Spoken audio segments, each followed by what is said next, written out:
BBC Nepali सेवाको साँझ पखबाट शरद केसीको नमस्कार। आज कार्यक्रममा भर्खरै केही बेर अघि नवनियुक्त प्रधानमन्त्री शेरबहादुर देउवाद्वारा शपथ ग्रहण, नेपालको राजकीय सत्तामा सार्वभौम सत्ता, तर नियुक्ति पत्रमा संविधानको धारा उल्लेख नभएपछि शपथमा ढिलाइ, कारण के?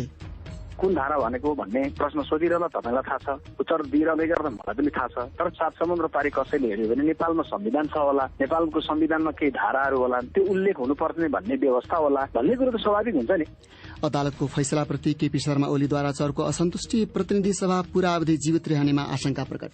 बाँकी अवधि संसद चलोस् मेरो शुभकामना छ, तर मलाई शंका छ। जे जस्ता घटनाहरू घट्दैछन्, जस्तो घटनाक्रम विकास हुँदैछ, यसले संसद सही सलामत अगाडि जाला शंकै छ। तर सबभन्दा पहिले आजका प्रमुख विश्व समाचार। गनी अन्सारीबाट समाचार सुन्नुहोस्। फ्रान्सको प्रतिस्पर्धा नियामक निकायले प्रतिलिपि अधिकार सम्बन्धी एउटा विवादमा गुगल कम्पनीलाई कीर्तिमानी आधा अर्ब युरो जरिवाना तिराएको छ। विभिन्न संचार माध्यमका समाचार पाठकसम्म पुर्याउने एउटा वेबसाइटसँग असल मनसाय नराखी सहमति गरेको गुगलमाथि आरोप लगाइएको छ। फ्रेन्च नियामक निकायले 2 महिनाभित्र समस्या सुल्झाउन अथवा प्रतिदिन लाखौं डलर जरिवाना तिर्न तयार हुन चेतावनी पनि दिएको छ। गुगलले फ्रेन्च नियामक निकायको निर्णय निराश तुल्याउने खालको भए पनि त्यसको पालना गर्ने जनाएको छ। इराकको एउटा अस्पतालमा आगो लाग्दा ज्यान गुमाएका मध्ये केहीको अन्तिम संस्कार गरिएको छ। एक ठाउँमा एउटै परिवारका 6 जनाको अन्तिम संस्कार गरिएको विवरणमा जनाइएको छ। आगलागीमा 60 जना भन्दा बढ़ीले ज्यान गुमाएका छन्। दक्षिणी शहर नासिरिया स्थित अल हुसैन अस्पतालको कोभिड वार्डमा अक्सिजन सिलिण्डर पड्किँदा आगलागी शुरू भएको विवरणमा जनाइएको छ। इराकी राष्ट्रपति बरहम सालिहले घटना एउटा विपद जस्तै भएको बताएका छन्। केही महिना अघि मात्रै अर्को अस्पतालमा आगलागी हुँदा 80 जना भन्दा बढ़ी व्यक्तिले ज्यान गुमाएका थिए। कोरोना भाइरस महामारीले इराकको स्वास्थ्य प्रणालीमाथि झन चापाचाप परेको बताइन्छ। अमेरिका स्थित जोन्स हपकिन्स विश्वविद्यालयका अनुसार कोरोना भाइरसबाट त्यहाँ हालसम्म 14 लाख व्यक्ति संक्रमित भएका छन् भने 17,000 मानिसको मृत्यु भइसकेको छ। तालिबान समूहले अफगानिस्तानबाट अमेरिकी र नेटो फौज फिर्ता भएपछि काबुल विमानस्थललाई सुरक्षा दिने र सञ्चालन गर्ने आफ्नो निर्णय उल्टाउन टर्कीलाई आग्रह गरेको छ। गलत सुझावका आधारमा निर्णय गरिएको र त्यो दुवै मुस्लिम मुलुकका लागि फाइदाजनक नहुने तालिबानले वक्तव्य मार्फत भनेको छ। अमेरिकी र नेटो फौजको फिर्तीपछि जुनसुकै विदेशी फौजलाई अतिक्रमणकारीको रूपमा लिइने र तिनलाई जिहादको निशाना बनाइने चेतावनी पनि तालिबानले दिएको छ। टर्कीका राष्ट्रपति एर्दोआनले गत साता अमेरिकासँग सहमति भएको पुष्टि गरेका छन्। तपाई बीबीसी नेपाली सेवाको साँझ पख सुनिरहनु भएको छ। अन्तर्राष्ट्रिय ओलिम्पिक कमिटिका अध्यक्ष थोमस बाकले ओलिम्पिक्स आयोजनाका लागि टोकियो हालसम्मकै उत्कृष्ट रूपमा तयार शहर भएको बताएका छन्। कोरोना भाइरस महामारीको प्रभावबीच गरिएको तयारी उल्लेखनीय भएको उनको भनाइ छ। गत साता जापान पुगेका अध्यक्ष बाक क्वारेन्टिनमा बसेका थिए। मंगलबार औपचारिक रूपमा खेलग्राम खुला गरिएको छ। संवाददाता माइकल ब्रिस्टो भन्छन्,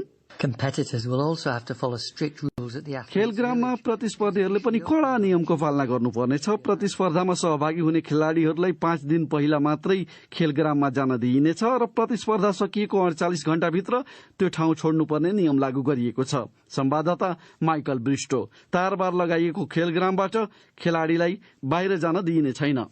रूसी प्रहरीले मस्को स्थित एउटा मेट्रो स्टेशनमा ठूलो संख्यामा आप्रवासी कामदारहरू बीच झडप भएपछि 100 जना भन्दा बढ़ी व्यक्तिलाई पक्राउ गरिएको जनाएका छन्।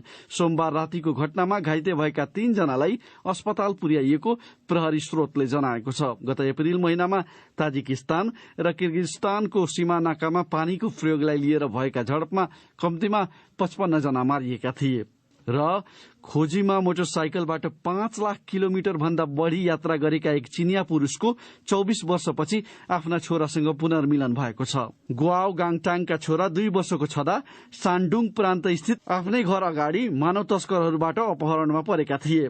त्यो घटनाबाट प्रभावित भई सन् 2015मा एउटा चलचित्र नै बन्यो। गुआओको छोराको डीएनए परीक्षणबाट उनको अवस्था पत्ता लगाएका चिनिया अधिकारीहरूले बेचबिखनमा संलग्न 2 जनालाई पक्राउ गरेका छन्। यो बीबीसी नेपाली सेवा हो।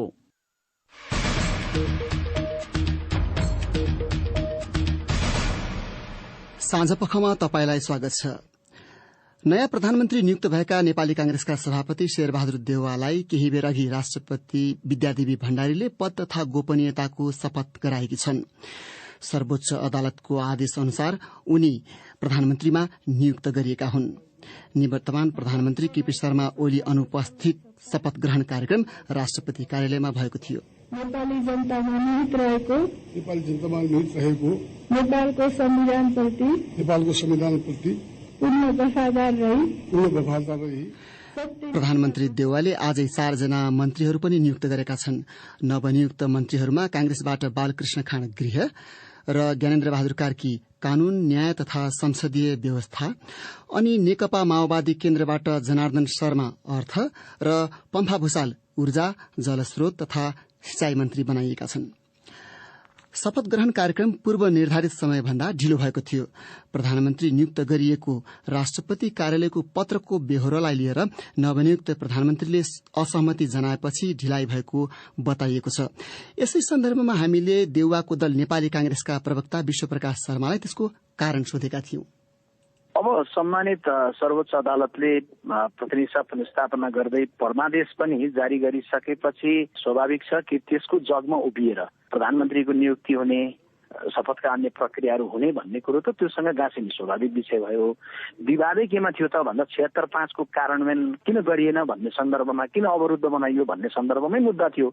त्यसकारणले सम्मानित राष्ट्रपतिज्यूबाट प्रधानमन्त्री नियुक्त गर्दै गर्दा त्यो विषयलाई सम्बोधन भयो कि भएन भन्दा पत्रमा त्यो भएको देखिएन। त्यसैले चाहिँ स्वाभाविक रूपमा केही विवादहरू हुने कुरो स्वाभाविक भयो। हामीले बोल्दै या अडान लिने कुरो पनि स्वाभाविक भयो र उहाँ प्रधानमन्त्री बन्दै गर्दा अहिले नेपाली कांग्रेस पार्टीको संसदीय दलको नेताको नाताले होइन कि 76.5 बमोजिम सांसदहरूको बहुमत समर्थन प्राप्त सांसद सदस्यका रूपमा हो। त्यो दुईटा कुरालाई चाहिँ सम्बोधन गर्नलाई राष्ट्रपति कार्यालयको पत्रमा नभएको कारणले गर्दा यो समस्या भएको थियो। तर राष्ट्रपतिको कार्यालयको पत्रमा त 76.5 अनुसार उल्लेख नभए पनि सर्वोच्च अदालतको फैसला अनुसार भनेकै छ। भनेको सर्वोच्च अदालतले जुन धारामा टेकेर फैसला गरेको छ, जुन आधारमा देउवालाई प्रधानमन्त्री बनाउन भनेको छ, त्यही आदेश अनुसार प्रधानमन्त्री नियुक्त गरेको भन्ने आइसकेपछि त्यसमा विवाद गर्नुपर्ने कारण के, आशंका के तपाईहरूलाई? सर्वोच्च अदालतको फैसला अनुसार के भनिएको छ भन्ने कुरो प्रश्न हुनु पर्यो नि। नेपालमा प्रधानमन्त्री बन्नका लागि 4वटा भिन्न प्रक्रिया छ। त्यो प्रक्रिया मध्ये जुन प्रक्रिया चाहिँ सर्वोच्च अदालतले अवलम्बन गर्नु भन्यो, सर्वोच्च अदालतले अवलम्बन गर्नु भन्यो, आदेश दियो भनेपछि कुन धारा भन्यो त? 76, 1, 2, 3 हो कि अथवा 76.5 हो कि भन्ने कुरामा त प्रश्न त हुनु पर्यो नि। त्यसकारण अदालतले फलानु अदालतको आदेश अनुसार भनिसक्दै गर्दाखेरि हिस्ट्रीमा के लेखिने त? अदालतको आदेश अनुसार भनेर त्यो डकुमेन्टले त बोल्दैन। तर अदालतको आदेश त फेरि यो 76.5 कै विषयमा निरूपण भएको हुनाले, फैसला आएको हुनाले त त्यो त स्वतः स्वयंसिद्ध तथ्य नै हो नि, होइन? त्यसमा के राष्ट्रपति कार्यबाट के जालझेल हुन सक्ला कि भोलि भन्ने तपाईँलाई आशंका हो? त्यसो नै नभनिहालौँ। तर के हो भने सम्मानित सर्वोच्च अदालतको आदेश अनुसार भनिरहँदै गर्दा कुन धारा भनेको भन्ने प्रश्न सोधिरहँदा तपाईँलाई थाहा छ, उत्तर दिइरहँदै गर्दा मलाई पनि थाहा छ। तर त्यो डकुमेन्ट मात्रै कसैले हेरेर 7 समुद्र पारी कसैले हेऱ्यो भने नेपालमा संविधान छ होला, नेपालको संविधानमा केही धाराहरू होलान्, केही उपधाराहरू होलान्, त्यो उल्लेख हुनुपर्ने भन्ने व्यवस्था होला भन्ने कुरो त स्वाभाविक हुन्छ नि। त्यसकारणले के भने सर्वोच्च अदालतले भन्यो अनि गरे। सर्वोच्च अदालतले भनेर उहाँले गरेको होइन। सर्वोच्च अदालतले संविधानको धारा अनुसार तिमीले गरेनौ त्यो कुरा गर भनेपछि सर्वोच्च अदालतले जुन कुरा इङ्गित गर्यो त्यो धारा अनुसार मैले सच्याएर चाहिँ गरेँ भन्ने हिसाबले जानुपर्ने हो नि त। त्यसकारण सर्वोच्च अदालतको आदेशले म प्रधानमन्त्री बन्नु भएको छैन। अन्तिममा विश्वप्रकाशजी, त्यसो भए तपाईँहरूको शंका के भने धारा उल्लेख नगर्ने हो भने यदि शेरबहादुर देउवाले विश्वासको मत प्राप्त गर्न नसकेको खण्डमा फेरि अर्को प्रधानमन्त्री बनाउने प्रक्रिया शुरू हुन सक्छ कि भन्ने आशंका हो, जसले गर्दाखेरि तपाईँहरूले विश्वासको मत नपाउँदा जुन चुनाव गराउने जुन तपाईँहरूको आकांक्षा होला त्यसमा ठेस पुग्न सक्छ? अब अहिले त्यस रूपमा पनि नभनिहालौँ, किनभने यो जे भयो यसमा नियतमा प्रश्न उठेको पनि हो। उहाँहरूको तर्फबाट मैले यता संचार विज्ञसँग, राष्ट्रपति कार्यालयको संचार विज्ञजीसँग कुरा गर्दै गर्दा टीका ढकालजीसँग उहाँहरूले होइन यो सामान्य रूपमा चाहिँ हाम्रो बुझाइ चाहिँ सर्वोच्च अदालतले भनेको उल्लेख गरेपछि पुगिहाल्छ भन्ने हो, त्यसलाई हामी मिलाउँछौँ भन्ने हो। त्यस हिसाबले चाहिँ हामीले आशंका गरेर अब उहाँहरू यो नियतमै हुनुहुन्छ नभनौँ। तर पनि के हो भने तपाईको जुन प्रकारको व्यवहार सम्माननीय राष्ट्रपतिज्यूबाट यसबीचमा भइरहेको थियो, आशंका उब्जिन त यस्तो ठाउँ उहाँहरूले छोड्न नहुने हो। त्यसकारणले गर्दै गर्दा हामीले भनेका पनि छौँ कि अहिले सम्मानित सर्वोच्च अदालतले गरेको फैसलाले सरकार बदल भनेको मात्रै होइन, संविधानको संरक्षकले बदलिनुपर्छ भन्ने पनि यसको सार हो। त्यसकारण त्यो बमोजिमको व्यवहार गरेरै बालुवाटार र शीतल निवासको बीचको सहकार्यलाई व्यवस्थित गर्न सकिन्छ। उनी थिए नेपाली कांग्रेसका प्रवक्ता विश्वप्रकाश शर्मा। देउवाले विद्यार्थी राजनीतिबाट आफ्नो राजनीतिक यात्रा शुरू गरेका हुन्। 5औं पटक प्रधानमन्त्री बनेका उनी नेपालमा धेरैचोटि प्रधानमन्त्री बन्ने थोरै नेता मध्ये पर्दछन्। 2046 सालको परिवर्तन पछिको संसदीय अभ्यासका क्रममा कतिपय अप्रिय राजनीतिक घटनाक्रमको दोष समेत बोकाइने गरेका उनै नवनियुक्त प्रधानमन्त्री देउवाको राजनीतिक यात्राको चर्चा विष्णु पोखरेलबाट। आलोचकबाट प्रजातन्त्रलाई दरबारमा लगेर बुझाएको भन्ने आरोप खेपेका देउवालाई पहिलेका कार्यकालका आधारमा कैयौंले काबिल प्रधानमन्त्रीका रूपमा लिँदैनन्। यद्यपि प्रशंसकहरू उनलाई पार्टी र गठबन्धनलाई समेत व्यवस्थापन गर्न सफल व्यक्तिका रूपमा चित्रण गर्छन्। कैयौं कांग्रेसीहरूका भनाईमा देउबा कतिपय परिस्थितिमा कूटनीतिक भन्दा बढ़ी स्पष्ट वक्ता देखिन्छन्। सुदूरपश्चिमको डडेलधुरा जिल्लामा 2003 सालमा जन्मिएका उनले विद्यार्थी जीवनबाटै राजनीति शुरू गरेका थिए। आफ्नो राजनीतिक जीवनमा पटक पटक गरेर करिब 9 वर्ष जेल जीवन बिताएको प्रतिनिधि सभाको वेबसाइटमा राखिएको परिचयात्मक भिडियोमा उनले बताएका छन्। 2048 सालमा डडेलधुराबाट सांसद बनेका देउबा प्रधानमन्त्री गिरिजाप्रसाद कोइराला नेतृत्वको सरकारमा गृहमन्त्री बनेका थिए। 2051 सालको मध्यावधि निर्वाचनपछि उनी संसदमा प्रमुख प्रतिपक्षी दलको नेता बने र 2052 सालमा एमालेको अल्पमतको सरकार ढलेपछि पहिलो पटक प्रधानमन्त्री बन्न पुगे। त्यसबेला नेपालको संसदीय व्यवस्थामा कतिपय निकै आलोचित बनेका सुरा सुन्दरी काण्ड लगायतका घटनाहरू पनि भएका थिए। त्यस्तै उनलाई नेपालको इतिहासमा पहिलो पटक सबैभन्दा धेरै मन्त्रीहरू सामेल गरेर मन्त्रीमण्डल गठन गर्ने व्यक्तिका रूपमा पनि कैयौंले स्मरण गर्ने गर्छन्। 2052 सालमा देउवा नै प्रधानमन्त्री भएका बेला बाबुराम भट्टराई लगायतले 40 मुदे मागपत्र बुझाएका थिए र त्यो पूरा नभएको भन्दै त्यसै वर्ष फागुन 1 गतेदेखि माओवादीले देशमा सशस्त्र विद्रोह शुरू गरेको थियो। 2056 सालमा डडेलधुराबाटै निर्वाचित भएका देउवा 2058 साल साउनमा दोस्रो पटक प्रधानमन्त्री बने। त्यसै वर्ष असोज 18 गते राजा ज्ञानेन्द्रले उनलाई पदच्युत गरेका थिए। तर 5 दलले आन्दोलन गरेपछि 2061 साल जेठमा राजा ज्ञानेन्द्रले देउवालाई प्रधानमन्त्रीमा पुनर्स्थापित गराए। तर फेरि ज्ञानेन्द्रले 2061 साल माघ 19 मा सत्ता आफ्नै हातमा लिँदै देउवालाई अपदस्थ गरे। गिरिजाप्रसाद कोइरालासँगको अन्तर्द्वन्द्वका कारण उनले 2059 सालमा नेपाली कांग्रेसलाई फुटाएर नेपाली कांग्रेस प्रजातान्त्रिक गठन गरेर त्यसको सभापति भएका थिए। तर 2062-63 सालको जनआन्दोलनपछि 2064 सालमा देउवाको उक्त पार्टी पुनः नेपाली कांग्रेसमा एकीकृत भयो। नेपालमा गणतन्त्र स्थापना पश्चात देउवा 2074 सालमा पुनः चौथो पटक प्रधानमन्त्री बनेका थिए। उनकै पालामा नेपालमा नयाँ संविधान लागू भएपछिको पहिलो आम निर्वाचन सम्पन्न भएको थियो। विष्णु पोखरेल, बीबीसी, काठमाडौँ। निवर्तमान हुनुअघि प्रधानमन्त्री केपी शर्मा ओलीले नयाँ सरकार गठन भए पनि प्रतिनिधि सभा पूरा अवधि जीवित रहने कुरामा आशंका व्यक्त गरेका छन्। देशवासीका नाममा सम्बोधन गर्दै उनले आफूलाई पदच्युत गर्ने सर्वोच्च अदालतको आदेशमा गरिएका कतिपय व्याख्याप्रति कड़ा असहमति दर्शाए। तर फैसला स्वीकार गर्ने बताउँदै उनले आफ्ना कार्यकर्ताहरूलाई संयम नगुमाउन र धैर्य राख्न आग्रह गरे। प्रस्तुत छ एक रिपोर्ट। नेकपा एमालेकै कतिपय सांसदले आफ्नै अध्यक्ष समेत रहेका ओलीले विघटन गरेको प्रतिनिधि सभा जोगाउन देउवालाई प्रधानमन्त्रीमा समर्थन गरेको तर्क गर्दै आएका छन्। तर ओलीले प्रतिनिधि सभाको आयुमाथि शंका प्रकट गरे। बाँकी अवधि संसद चलोस्, मेरो शुभकामना छ। समयमा निर्वाचन होस्, तर मलाई शंका छ। जे जस्ता घटनाहरू घट्दैछन्, जस्तो घटनाक्रम विकास हुँदैछ, यसले संसद पनि सही सलामत अगाडि जाला, अब बन्ने सरकार सही सलामत ढंगले अगाडि बढ्ला, शंकै छ। उनले कसैको नाम नलिएर पछिल्लो राजनीतिक घटनाक्रममा अग्रणी भूमिका निर्वाह गर्ने पात्रहरूको इतिहास र भूमिकाबारे सबै परिचित रहेको उल्लेख गरे। उनको त्यो संकेत प्रचण्डतर्फ समेत रहेको ठानिएको छ। सर्वोच्च अदालतले संविधानमा रहेको प्रधानमन्त्री नियुक्त हुने अन्तिम प्रावधानमा सांसदहरू पार्टीभन्दा फरक निर्णय लिन स्वतन्त्र रहेको भनी गरेको व्याख्याप्रति ओलीको चर्को असन्तुष्टि रह्यो। अदालतको फैसलामा अत्यधिक न्यायिक सक्रियता देखिएको टिप्पणी गर्दै ओलीले भने, एउटै दलका सदस्यहरू सत्ता र प्रतिपक्ष बन्ने यस्तो परिकल्पना कुनै पनि लोकतान्त्रिक प्रणालीले गर्दै गर्दैन। संविधानको यस्तो अपव्याख्याले वस्तुतः संविधानको संशोधन गर्ने काम गरेको छ। हाम्रो लोकतान्त्रिक प्रणालीले भविष्यमा लामो समयसम्म यसले सिर्जना गर्ने राजनीतिक विकृतिहरूको मूल्य चुकाउनु पर्नेछ। ओलीले आफू पहिलो पटक प्रधानमन्त्री हुँदा प्रचण्डले उस बेलाको गठबन्धन तोडेर देउवासँग मिली आफूलाई विस्थापित गरेको सन्दर्भ पनि सम्झिए। नाकाबन्दी विरूद्ध उभिएको भनी उस बेला उनले साथ र सहानुभूति व्यापक रूपमा पाएको ठानिएको थियो। त्यसबेला आफूले जनताको अपेक्षा र संसदको अंक गणित बीच विरोधाभास उत्पन्न हुने बताउँदै विदा भएको र फेरि चुनाव जितेर प्रधानमन्त्री बनेको स्मरण गरे र भने जनताका आकांक्षा र अरू विभिन्न प्रकारका आकांक्षाहरूका बीचमा पनि विरोधाभास पैदा हुँदो रहेछ। तर उनले ती विभिन्न आकांक्षाबारे चर्चा नगरिकनै लगत्तै भने, आज फेरि जनताको जनादेशले होइन, सर्वोच्चको परमादेशले। जनताको जनादेश त मेरो पक्षमा थियो, परमादेश शेरबहादुरजीको पक्षमा भयो। त्यसकारण सर्वोच्चको परमादेशका कारण मैले सरकारको जिम्मेवारीबाट बिदा लिँदैछु। ओलीले यसरी करिब 3 वर्ष 5 महिनापछि आफ्नो सत्ता यात्रामा विराम लगाइदिएको सर्वोच्च अदालतको फैसलाप्रति चर्को असन्तुष्टि दर्शाए पनि आफू विचलित नहुने बताए। फैसला मानेर त्यसको कार्यान्वयन गर्ने उल्लेख गर्दै उनले कार्यकर्ताहरूलाई संयम रहन आग्रह समेत गरे। आज तपाईका प्रतिक्रिया र टिप्पणी पनि सर्वोच्च अदालतको फैसलाकै सन्दर्भमा छन्।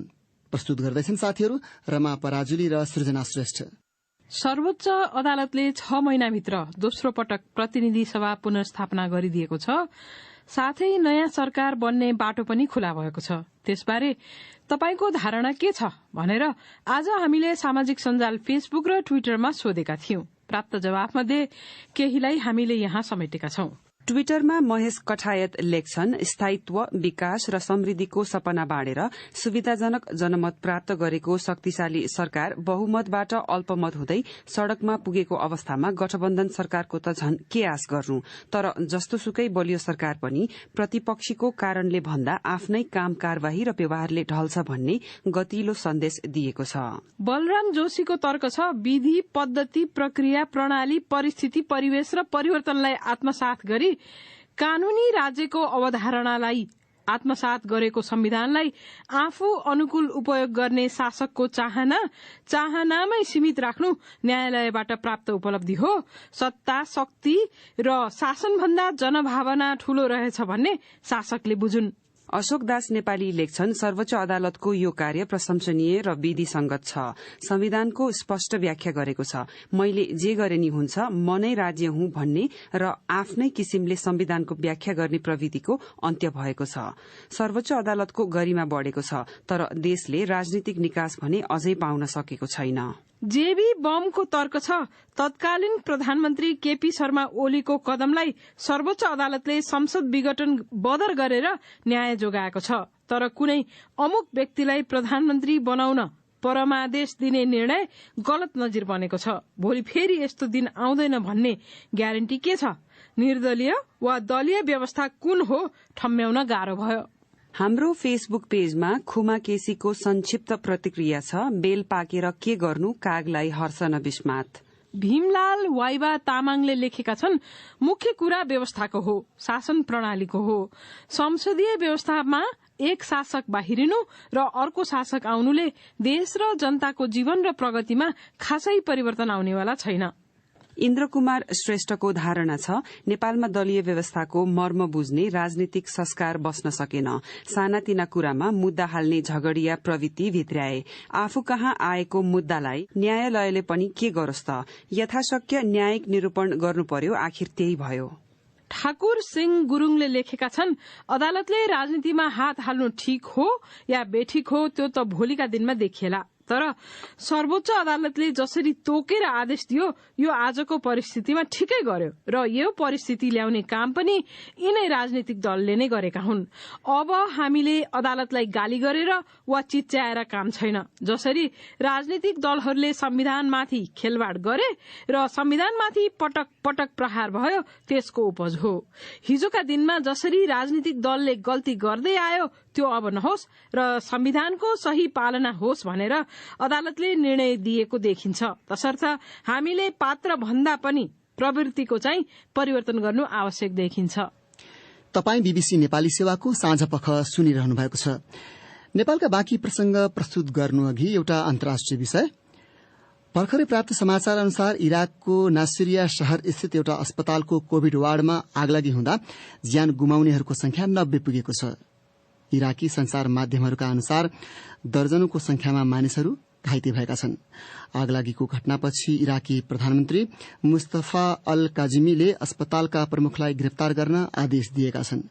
बीबीसीका विवरणहरूमा आधारित त्यस सम्बन्धी रिपोर्ट प्रस्तुत गर्दैछन् साथी गनी अन्सारी। वर्षौंदेखि द्वन्द्व झेलेको इराकको स्वास्थ्य प्रणाली निकै कमजोर छ। अल हुसैन अस्पतालमा भएको आगलागीमा ज्यान गुमाएका मानिसका आफन्तले अस्पताल बाहिर प्रदर्शन गरेका छन्। आगलागीको कारणबारे स्पष्ट हुन नसके पनि अक्सिजन ट्याङ्क पड्केपछि आगो लाग्न शुरू भएको विवरणमा जनाइएको छ। इराकी जनताको जीवन रक्षा गर्न विफल भएको कुराको आगलागी एउटा प्रमाण भएको र अब त्यस्तो विफलताको कडी समाप्त हुनुपर्ने भन्दै इराकी संसदका सभामुख मोहम्मद अल हलबुसीले ट्वीट गरेका छन्। रोयटर्स समाचार संस्थाका अनुसार घटनापछि प्रदर्शनमा ओर्लिएका मानिस र प्रहरीबीच झडप भएको छ र प्रदर्शनकारीले प्रहरीका 2वटा सवारी साधनमा आगजनी गरेका छन्। आगलागी भएको अस्पतालको 70 शैय्याको कोभिड वार्डको निर्माण 3 महिना अघि मात्रै भएको स्वास्थ्य अधिकारीहरूले समाचार संस्था एपीलाई बताएका छन्। अस्पतालका एक अधिकारीका अनुसार आगलागीका बेला वार्डभित्र कम्तीमा 63 जना थिए। मैले कोभिड वार्डभित्र ठूलो विस्फोटको आवाज सुने। केही समयपछि आगो पूरै फैलिसकेको थियो, अस्पतालका एक सुरक्षा गार्डले रोयटर्सलाई भने। आगलागीमा 4 जना आफन्त र 2 जना छिमेकी गुमाएका ओदे अल जाबरीले आफू निराश र क्रोधित भएको समाचार संस्था एएफपीलाई बताए। यो के भइरहेको छ? नासिरियामा के भइरहेको छ? म बुझ्न चाहन्छु। म आफ्नो परिवार, छिमेकी कि आफन्त को प्रति सहानुभूति जनाऊ? उनले प्रश्न गरे। गत अप्रिलमा राजधानी बगदाद स्थित एउटा अस्पतालमा आगो लाग्दा 82 जनाको ज्यान गएको थियो भने 110 जना घाइते भएका थिए। बीबीसीका विवरणहरूमा आधारित त्यो रिपोर्ट सुन्नुभयो गनी अन्सारीबाट। अब खोप सम्बन्धी एउटा प्रसंग। जापान सरकारले नेपाललाई करिब 16 लाख मात्रा जापानमा बनेको एस्ट्राजेनेका खोप सहयोग स्वरूप विश्वव्यापी खोप सहयोग कार्यक्रम कोभ्याक्स मार्फत उपलब्ध गराउने भएको छ। जापानी विदेश मन्त्री मोटेजी टोसिमिट्सुले आज उक्त घोषणा गरेका हुन्। खोप जापानबाट नेपालमा मध्य जुलाईदेखि अगस्तको अन्त्यसम्ममा ल्याइ पुर्याइने जनाइएको छ। नेपालका लागि जापानी राजदूत किकुटा टाएकाले खोप अनुदान नेपाल र जापान बीचको लामो मैत्री सम्बन्धको प्रतिबिम्ब भएको जनाए। यसबारे नेपालको स्वास्थ्य तथा जनसंख्यासँग समन्वय गर्ने र त्यसले नेपालको कोभिड खोप अभियानमा सहयोग पुर्याउने नेपाल स्थित जापानी दूतावासले जनाएको छ। दूतावासले जारी गरेको विज्ञप्तिमा भनिएको छ, जापानमा बनेका एस्ट्राजेनेका खोप पहिलो मात्रा लगाइसकेका वृद्धका लागि प्रभावकारी सहयोग हुन सक्छ। प्रधानमन्त्रीको रूपमा आफ्नो अन्तिम सम्बोधनका क्रममा केपी शर्मा ओलीले पनि जापानी खोप पहिलो मात्रा लगाएका वृद्धलाई दिइने बताएका छन्। बाँकी खोप युवालाई दिन पनि सकिने दूतावासको विज्ञप्तिमा उल्लेख छ। कोभिड महामारीमा जापानले अरू पनि सहयोग उपलब्ध गराएको काठमाडौँ स्थित जापानी दूतावासले जनाएको छ। यो संक्षिप्त प्रसंगपछि अब प्रस्तुत छ सकारात्मक प्रयासहरूको चर्चा गरिने साप्ताहिक प्रस्तुति विकल्पको बाटो। राम्रो रमाइलो यस्तै गाना गाउँछु, नचाउँछु। कोही पैसा दिन्छ, कोही चामल दिन्छ, कोही दाल दिन्छ, कोही कपडा दिन्छ, ल्याएर घर खान्छ। पछि त्यो फिलिङ हुने अवस्थामा आइसकेको छ। यो अब हाम्रो आउने जुन पुस्ताहरू छन् उनीहरूले यसलाई हेर्न पाउँदैनन्। परम्परागत कठपुतली नाच्ने चलन तराई मधेसमा बिस्तारै हराउँदै गएका बेला 65 वर्षीय सरस्वतीले भने त्यसलाई निरन्तरता मात्र दिएकी छैनन्, त्यसकै माध्यमबाट आफ्नो परिवार समेत पाल्दै आएकी छन्। सांस्कृतिक एवं परम्परागत कलाको प्रयोग गरी उनले कठपुतली नचाउँदै आएको गीतमा तराई मधेसको सामाजिक संरचना, विधि, परम्परा, रीतिथिति, संस्कृति र व्यथाहरू गुन्जिन्छन्। तर त्यो बिस्तारै हराउने क्रममा रहेको भन्दै स्थानीय बासिन्दा एवं सामाजिक कार्यकर्ताहरूले सरस्वती जस्ता प्रतिभाहरूलाई प्रोत्साहित गर्नुपर्ने बताउँछन्। सकारात्मक प्रयासहरूको चर्चा गरिने साप्ताहिक कार्यक्रम विकल्पको बाटोमा कठपुतली गीत गाउने र नाच्ने उनै सरस्वतीको प्रयासबारे चर्चा गर्दैछिन् वीरगंजबाट माधुरी महतो आफ्नो यो रिपोर्टमा। तोहरे करनमा गोरिया, तोहरे करनमा गोरिया, तेजनीयपन वीरगञ्ज महानगरपालिका वडा नम्बर 27 मा वर्षौंदेखि बसोबास गर्दै आएको सरस्वती गाउँमा कठपुतली बालीको रूपमा परिचित छिन्। बुढेसकालमा पनि उनको गायन र कठपुतली नचाउने शैलीमा वैशको जस्तो ऊर्जा र जोश भरिएको छ। गीत गाउन थालेपछि उनी सबै कुरा भुल्छिन्। उनका परिवारमा उनी मात्रै तराई मधेसको पनि परम्परा र संस्कृतिलाई जोडेर कठपुतली नाचको कला देखाउने कार्यमा लागेकी छन्। बहुत रङको कहिले भोजपुरी छ, कहिले फिल्म छ, कहिले कव्वाली छ, कहिले भजन छ, कहिले निर्गुण छ, सबै गाउँछौँ। धेरै किसिमको गीत छ। मेरो कामै यस्तो, हामी बाबा दादा हाम्रो आजा बाबा सबै यस्तै गाएको। मेरो सास ससुर यस्तै गाउँदै गाउँदै म पनि अब सिकिहाले, गाएर कता कता नचाउँछु, यस्तै गाउँछु। सानै छँदा शुरू गरेको कठपुतली नाच हाल 65 वर्षको उमेरमा पनि उनले त्यसैबाट अरूलाई मनोरञ्जन गराई जीविका पनि चलाउँदै आएकी छन्। उनी कठपुतली नाचको कला देखाउन नेपाल भरि नै डुल्ने गरेको बताउँछिन्। तराईमा भन्दा पहाड़मा यो कला औधी मन पराउने गरेको र खुशी भएर दिने बक्सिसले आर्थिक गर्जो पनि टर्ने गरेको उनको भनाइ छ। धेरै टाढै पुग्नु, डाङ, तुलसीपुर, धनगढ़ी, नेपालगंज, राजापुर सबै डुल्छन्। राम्रो रमाइलो यस्तै गाना गाउँछु, नचाउँछु। कोही पैसा दिन्छ, कोही चामल दिन्छ, कोही दाल दिन्छ, कोही कपडा दिन्छ, ल्याएर घर खान्छ। 30 वर्ष अघि शुरू गरेको कठपुतली गीत गाएर नृत्य देखाउँदा सबैले मनोरञ्जन लिने गरेको भए पनि यतिखेर घर घर नै टेलिभिजन र मोबाइलका कारण कठपुतली नचाउने उनको पुर्ख्यौली पेशा नै संकटमा पर्ने अवस्था आएको तथा कलासँगै चलेको रोजीरोटीमा पनि समस्या सिर्जना हुन थालेको दुखेसो पनि उनले पोखिन्। पहिला जस्तै कहाँ छन्। पहिला जमानामा मोबाइल थिएन, यस्तै नचाउँछ, आइमाईहरू हेर्छ, लोग्नेहरू हेर्छ, पैसा दिन्छ, चामल दिन्छ, लिएर बोकेर आउँछौ। अहिले न टिभी भइसक्यो, पहिले त टिभी कहाँ थियो। हाल उनको ढलेको उमेरसँगै शरीरले नसक्दा आसपासकै क्षेत्र उनको गन्तव्य स्थल बन्ने गरेको उनी बताउँछिन्। अब कहाँ जानु सक्दैन, त्यही दूरमा नचाउँछु, गाउँछु। साँझको घर आउँछु, बुहारीहरूको सिकाउँछु। बुहारीहरू अहिलेको बुहारी कहाँ गाउँछ, सहर बजारमा डुल्छ, पनि गाउँदैन। अब मेरो जीवन नभएपछि कहिले पनि गाउनु सक्दैन। उनका परिवारका सदस्यले पनि उनी जस्तै कठपुतली नचाउने पुर्ख्यौली पेशा अपनाउने विचार नगरेका होइनन्। तर बढ्दो आधुनिकतासँगै परम्परागत कठपुतली नाचप्रति मानिसहरूको रुचि नै हराउन थालेकोले दैनिक ज्यालादारी मजदूरी गर्ने गरेको उनका छोरा प्रभु बढाई बताउँछन्। यो हाम्रो कला हो, हाम्रो बाबु बाजेको पालादेखि नै गर्दै आएका छौं। तर अब टिभी मोबाइल आइसक्यो, अब खासै यो नाच कसैले हेर्दैन। अब नाच देखाउन जान लाज लाग्छ, त्यसैले अरू काम गर्छौ हामी। विभिन्न कला संस्कृति र परम्परा धान्दै र जोगाउँदै आएका सरस्वती जस्ता प्रतिभाहरूलाई प्रोत्साहित गर्नु समाज र सरकारको दायित्व रहेको भन्दै सामाजिक अभियन्ता अनिश कुशवाहा आजभोलि जो परिपक्व छन् जुन कलामा, उहाँहरूले आज न त कोही समाज नै कसैले हेर्न खोज्दछ उनीहरूलाई, न सरकारबाट नै केही उहाँहरूको लागि छ, जसको कारणले गर्दाखेरि उहाँहरू भौतारिनु परेको छ र पछि त्यो विलिन हुने अवस्थामा आइसकेको छ। यो अब हाम्रो आउने जुन पुस्ताहरू छन् उनीहरूले यसलाई हेर्न पाउँदैनन्। उनी करिब 400 भन्दा बढी भजन, निर्गुण, फिल्मी गीत, माया, प्रेम, भक्ति, वीरता र देशभक्तिका गीत लगायत तराई मधेसको सामाजिक संरचना, विधि, परम्परा, रीतिरिवाज, संस्कृति र व्यथाहरू पनि गाउँदै कठपुतली नाच देखाउने गरेकी छन्। तर हाल उक्त संस्कृतिको जगेर्ना मात्र नभई रोजगारीका लागि पनि भौतारिनु पर्ने अवस्था सिर्जना हुन सक्ने हुँदा चिन्ता बढ़ेको सरस्वती बताउँछिन्। 4 बजे के गइल पियौ, 4 बजे के गइल पियवा, हो गइल आधी रात पिय जा, गावे हो लगले ना, ठोकी ठोकी के हो के बढ़िया पिय जा, गावे हो लगले ना। सकारात्मक प्रयासहरूको चर्चा गरिने हाम्रो साप्ताहिक प्रस्तुति विकल्पको बाटोमा कठपुतली नाच बारेको त्यो रिपोर्ट सुन्नुभयो वीरगञ्ज स्थित हाम्री संवाददाता माधुरी महतोबाट।